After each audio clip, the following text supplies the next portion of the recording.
যে মানুষটার কথা না বলাতে আপনি কষ্ট পাচ্ছেন, খোঁজ নিয়ে দেখেন সেই মানুষটা অন্যদের সাথে ঠিকই কথা বলছে।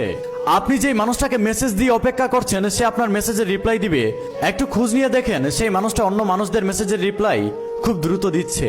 আসলে সে আপনার মেসেজগুলো দেখেও সিন করে না, রিপ্লাই করে না। আপনি তাকে অনেকগুলো মেসেজ দেওয়ার পর সে হুট করে এসে হু বলে চলে যায়। তারপর আপনি তাকে একের পর এক কল করবেন, তার ফোনে ঠিকই রিং হবে। সে আপনার কল দেখে ফোনটা সাইলেন্ট করে রেখে দিবে। আপনি ভাববেন সে হয়তো ব্যস্ত আছে, যার কারণে আপনার সাথে কথা বলছে না। আসলে আপনার ধারণাটা ভুল, সে ব্যস্ত নয়, সে আপনার সাথে কথা না বলার জন্য তার ফোনটা সাইলেন্ট করে রেখেছে। আপনি যেই মানুষটার সাথে সবসময় হিসাব করে কথা বলেন যে মানুষটা আমার কথায় কষ্ট পাবে কিনা, কিন্তু সেই মানুষটাই আপনাকে কষ্ট দিয়ে কথা বলে। যে মানুষটাকে নিয়ে আপনি সারাদিন ভাবেন, সত্যিকার অর্থে হলো সেই মানুষটা আপনাকে দিনে একবারও ভাবে না। আসলে ভালোবাসা জিনিসটা বড়